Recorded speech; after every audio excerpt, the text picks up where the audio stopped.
Alors, bonjour, c'est Fred, tipster du site kinifuté.com. Donc dans cette vidéo, je vais vous proposer un pari sportif pour le vendredi 11 décembre. Donc avant toute chose, vous savez très bien, on va voir les résultats. Pour mercredi, donc je vous avais proposé un pari sur l'Ajax Atalanta, le match nul conditionné avec le match Inter de Milan Shakhtar. Donc là, le match nul ne passe pas, dommage, en toute fin de match. Un carton rouge. Bon, vraisemblablement, Atalanta, on n'est pas sur les statistiques habituelles d'Atalanta. Un seul tir cadré, un but. Mais bon, c'est un but vraiment au forceps à la 85e minute. Notre match nul tenait. Il y a eu un fait de match à la 79e. Exclusion. Donc bon, c'est un autre match. C'est à chaque fois ce que je vous dis. Pour Liverpool-Midtjylland, vous voyez, je préfère perdre sur le match nul que de perdre sur Liverpool, parce que Liverpool a fait match nul, s'est fait attraper, la cote était pas géniale, et en plus si on regarde un peu le comparatif, je suis sûr qu'on a beaucoup plus bas. Donc voilà, franchement, c'est pas la peine. PSG, c'était sur la journée précédente, mais qui s'est joué hier. Donc je vous avais rien proposé. Le Bayern, je vous avais dit de rester à l'écart, puisque pour le Bayern, tout était fini. L'Inter avait vraisemblablement, l'Inter Shakhtar a vraisemblablement aussi connaissance de l'autre match. Qui fait qu'en fait une très mauvaise opération. Ils ont quand même joué, les statistiques sont assez élevées, mais c'est la journée, en fait c'est souvent, je vous dis, je suis toujours étonné qu'il y ait beaucoup de buts en Ligue des Champions, parce qu'on a quand même les meilleurs des meilleurs. Et ben non, et ben cette journée là c'est vraiment dans le sens où souvent je le vois moi avec peu de buts. Parce qu'on a eu que 14 buts dans cette journée, c'est certainement une des journées avec le moins de buts, puisqu'en moyenne ça tourne entre 27 à 19 buts par journée. La moyenne ça fait à peu près à 23, et là on est à 14, donc on est vraiment dans le plancher bas. Donc voilà, très peu de buts, donc l'Inter, comme l'année dernière, me déçoivent. Quatrième, donc même pas de possibilité d'être en Ligue Europa. Le Shakhtar, de toute façon, ils sont pas inconnus et c'est mérité. Il faut savoir qu'on va les retrouver, les joueurs du Shakhtar, parce que c'est la moitié de l'équipe d'Ukraine. Donc, et en plus, ils ont été aussi pénalisés beaucoup par le Covid. Donc voilà, je crois que c'est mérité. Il y a eu beaucoup d'animations offensives. C'est pas volé et tout. Donc là, on est quand même sur. C'est pas qu'il n'y a pas eu d'action, qu'il n'y a pas eu de match. C'est que voilà, c'est le foot, c'est comme ça. Pour ce qui est de la suite Manchester City, Marseille, je vous ai dit de rester à l'écart, mais je ne voyais pas Marseille faire un résultat à City. Olympiakos, Porto, Porto l'a emporté, donc ça assujetti. Olympiakos a quand même sa place en Ligue Europa. Real Madrid, Mönchengladbach. Donc là, Mönchengladbach est quand même, du coup c'est le premier et le deuxième. Là, bon, ils étaient de travers, franchement, un seul tir cadré, c'est trop peu. C'est pas les rendements habituels de Mönchengladbach. Bon, tant mieux pour eux, ils sont quand même qualifiés, mais c'est pas tellement mérité. Ils sont qualifiés quand même en Ligue des Champions. Mais il y avait une épée Damoclès au-dessus de leur tête, parce que le Shakhtar n'avait qu'à marquer un but et gagner, il passait devant, ou l'Inter, quoi. Je suis un peu étonné, je pensais plus de buts. Bon, il y a eu un but du Real, au niveau du Real, je vous avais proposé le over, un but du Real qui a été refusé, ça nous aurait bien arrangé. Et puis Mönchengladbach n'a pas réussi à marquer, donc voilà, c'est un pari perdant. Salzbourg, Atlético de Madrid aussi, un match assez ouvert. Ça a été animé, 18 tirs de Salzbourg. On est dans les ratios de Salzbourg. On peut pas dire qu'ils n'ont pas joué. Voilà, manque de réussite. Ils n'ont pas marqué de but. Je pensais qu'il allait y avoir plus de buts que ça. Je vous avais proposé le match nul et le over. Bon, ça ne passe pas. Donc 4 matchs, dont 3 paris, dont un conditionné. 1-0 pointé. Désolé, ça arrive. C'est comme ça. C'est pour ça il est important de gérer votre bankroll. Donc là, ça fait très mal, 3 paris. Il est important de gérer votre bankroll et de voir. On n'est pas à l'abri justement d'une contre-performance de 3 matchs perdus, enfin de 3 paris perdus comme ça. Donc il faut voir à long terme. Donc je maintiens quand même une cote moyenne. Je reste toujours positif à plus de 50%. Mais voilà. Bon, là, ça va aller beaucoup mieux sur la bankroll puisque je vais intégrer aussi. Là, on a les résultats de l'ensemble des PLT. Donc j'avais pris des PLT publics, les vidéos sont en vidéo, hein. Donc je vais les intégrer à la bankroll puisque ce sont des paris publics et je ferai une proposition pour la suite des PLT pour la seconde phase en fait, hein. La première phase était ouverte à tout le monde, était gratuite et en vidéo sur la chaîne. Deux mots sur l'algo, que je vais faire un petit bilan. L'algo me bat très largement maintenant, même si c'est pas beaucoup, le ROI est à 0,51. Des très bons résultats sur le match nul, des très bons résultats sur le 2. Ça peine sur le 1. Et le over-under, c'est à peu près équilibré. Le BTS est toujours du 50-50. Donc je vais arrêter certainement. Il faut que j'améliore le 1. Donc j'ai continué à améliorer, hein. Donc maintenant on passe positif. Donc c'est bien, donc il faut encore travailler, encore améliorer. Donc voilà, hein, je n'abandonne pas. Les fichiers, pour tous ceux qui ont eu accès à l'algo Gagné-Futé, les fichiers sont mis à jour tous les 3-5 jours, hein. Vous avez jour par jour. Il y a juste eu un souci parce qu'il y a eu des matchs qui ont été annulés et ça m'a perturbé complètement. D'ailleurs, pour mes résultats à moi, il faut que je regarde parce que je fais l'alerte algo versus mes pronos. Mais faut que je regarde par rapport à mes résultats parce que je crois qu'ils sont décalés par rapport au tableau. Il y a eu un souci que j'ai rétabli pour l'algo, mais il faut que je recontrôle match par match pour ce que j'ai proposé, savoir si c'est les bons résultats. Les matchs qui ont été reportés ont perturbé complètement les tableaux, chose que je n'avais pas du tout prévu. Donc j'ai fait un système de contrôle de résultats maintenant où je valide les OK en fait comme ça. Voilà, c'est validé, ça veut dire qu'il a contrôlé en fait, j'ai mis un système de contrôle, donc là c'est en erreur parce que effectivement il n'y a pas les résultats, mais je vais regarder. Donc l'avant-match futé, vos commentaires sous la vidéo et essentiellement au niveau de YouTube.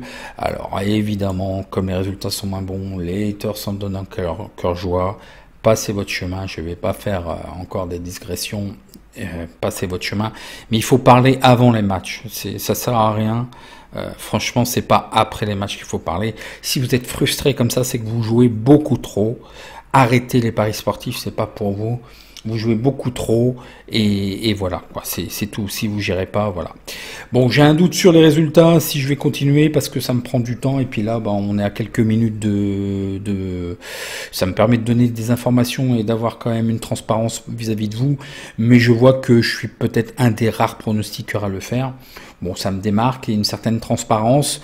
Donc, je ne sais pas si je vais continuer. On va gagner 2-3 minutes peut-être, ou vraiment dans un cercle privé, je vais voir. Les PLT, vendredi on aura le tirage de la Ligue des Champions, la Ligue Europa. Je vais faire le bilan des PLT publics et je vais vous proposer à l'achat les PLT. Donc c'est quand même réservé à des gens qui ont des profondeurs de bankroll. Pour que ça soit intéressant, il faut minimum quand même jouer 3 à 5 fois sa mise moyenne pour que ça soit significatif sur une bankroll. Et puis maintenant on attaque les pronos proprement dit. Donc un petit disclaimer encore sur l'index de lecture au niveau de l'alerte algo parce qu'il y en a que ça intrigue. Donc voilà, je vous le présente, c'est un fichier qui est comme ça. Enfin, c'est un fichier Excel normalement qui se présente comme ça. Un fichier comme ça que je fournis au niveau de l'alerte algo avec les détections en fait de la value bet et la valeur minimum pour que ça soit value, la détection de l'alerte algo 1N2 de savoir si voilà, c'est par exemple là c'est value mais il n'y a pas de détection et la cote à partir de laquelle c'est value. Ok, plus mon avis personnel, ce que je pense jouer et ainsi de suite et voilà quoi. Mais comme vous le voyez et que je l'utilise. Donc là, par exemple, pour le match qui nous concerne pour vendredi, c'est Wolfsburg-Francfort.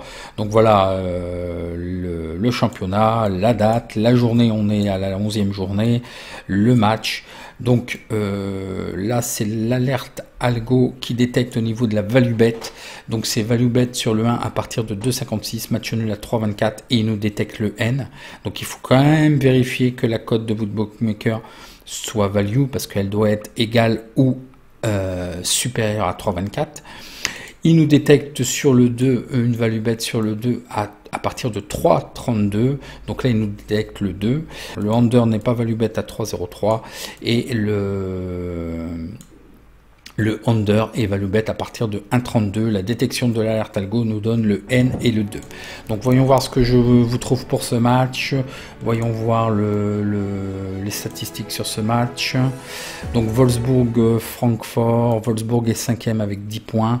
Donc une très belle régularité. Il pourrait être beaucoup plus haut s'il ne faisait pas autant de matchs nuls. Ils ont 1896 points Elo rating. Et Francfort est 9e à 13 points avec 1849 points Elo rating. Le face-à-face, donc une très belle régularité au niveau de Wolfsburg. Ils ont gagné à 40%, match nul à 60%, c'est le bas blesse. Voilà où le bas blesse. Défaite à 0%. Ils font des over plus 2,5 buts à 40%, des under moins 2,5 buts à 60%. Ils marquent en premier à 30%. Ils encaissent en premier à 50%. Un rapport négatif, bah oui, parce qu'il y a trop de matchs nuls. Un rendement négatif sur cette équipe à 24%. Par contre, si je mets le rendement au niveau du match nul, c'est énorme, à 118%. Le Francfort gagne à 20%, ils font match nul à 70%. Ils perdent à 10%, donc oui, c'est assez régulier, mais le problème c'est que voilà, ils restent sur 5 matchs nuls, c'est des points perdus quand même. Hein. Over-under 50-50, ils marquent en premier à 40%, ils encaissent en premier à 60%, un rendement négatif sur cette équipe, trop de matchs nuls évidemment. Domicile extérieur, donc Wolfsburg est toujours invaincu et une certaine alternance côté Francfort. L'historique des confrontations, Francfort n'a plus gagné à Wolfsburg depuis 3 matchs. Alors les statistiques et avant les informations qui vont bien, les absents, que attention 2 milieux de terrain sont absents et aussi 3 absents dont côté Francfort, donc André Silva qui est incertain, le buteur maison, donc attention. Au niveau des statistiques, c'est très important mais ce n'est pas essentiel, ce n'est pas un pronostic exclusivement sur les statistiques. Dans les 10 derniers matchs de Bundesliga, il n'y a eu aucune défaite de Wolfsburg, on l'a vu effectivement. Wolfsburg est invaincu dans 21 des 25 derniers matchs, donc c'est important de le savoir, c'est une statistique, mais on sait que cette équipe est régulière. 21 matchs invaincus, c'est important, c'est ça l'important de savoir. Wolfsburg reste sur une série de 3 victoires consécutives à domicile. Comment voulez-vous le voir si vous regardez le classement? Est-ce que c'est visible comme ça? Je ne pense pas. Je pense que vous regardez que les cotes. Donc à la mi-temps et à la fin du temps réglementaire, hein, half time, full time en anglais. Wolfsburg a obtenu un match nul dans 6 des 12 derniers matchs, ça on l'a vu. Wolfsburg, il y a eu 5 matchs nuls à la mi-temps et à la fin du temps réglementaire dans les 10 derniers matchs. Dans 6 des 7 derniers matchs de Wolfsburg, les deux équipes ont marqué. Lors de ces 6 derniers matchs de toute compétition, Wolfsburg a remporté un total de 4 victoires à la mi-temps et à la fin du temps réglementaire. Et il y a eu plus 2,5 buts dans 6 des 8 derniers matchs à domicile de Wolfsburg. Pour ce qui est de Eintracht-Francfort, une série de 5 matchs nuls dans les derniers matchs, on l'a vu, hein, de Francfort, est invaincu dans 13 des 14 derniers matchs. Les deux équipes ont marqué, donc c'est une constante sur les deux, dans 13 des 14 derniers matchs de Francfort. Lors des 8 derniers matchs en Bundesliga, Eintracht-Francfort n'a remporté qu'une seule victoire. C'est là où le bas blesse. Lors de ces 18 derniers matchs de toute compétition, Eintracht-Francfort a concédé au moins un but. Et une constante aussi, plus 2,5 buts ont été comptabilisés dans 10 des 12 derniers matchs. Donc ça score, il y a du over, ça marque des deux côtés. Le BTS nous donne 80% de oui, les deux équipes marquent, donc à 1,25 et c'est très value parce qu'en fait on nous propose 1,45.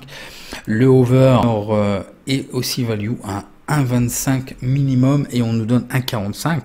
Donc il évalue à partir de 1,25, on nous donne 80%. C'est la traduction en fait de la probabilité de 80% qui correspond à une cote de 1,25. Hein. Comprenez bien ça. Les probabilités 1 et 2 nous donnent 36% pour Florent Wolfsburg, 48% pour le match nul et 17% pour Francfort, le N, le 2-2. Donc effectivement, je vous propose un pari sécurisé. Faites votre pari sécurisé avec linka.us calcul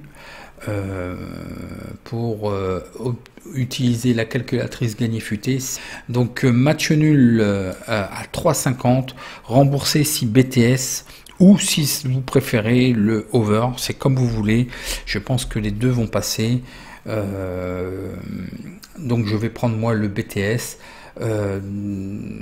Oui à 1,45. Donc la répartition nous donne 9 € sur le match nul, mais le but est de cumuler. Et le BTS, vous mettez 21 € sur la cote de 1,45 et vous aurez une cote remboursée de 30 €, ce qui nous fait quand même une cote équivalente à 2,09. Match nul remboursé si BTS, très bonne cote. Donc c'est un pari un peu difficile, donc pour les gens un peu sensibles et avec un manque de profondeur de bankroll, restez à l'écart. Vous ne pouvez pas vous permettre de perdre, vous ne pouvez pas vous permettre de jouer. Donc passez votre tour et attendez les meilleures opportunités. Donc voilà pour ce pronostic. Je vous donne peut-être rendez-vous à demain. Bon match.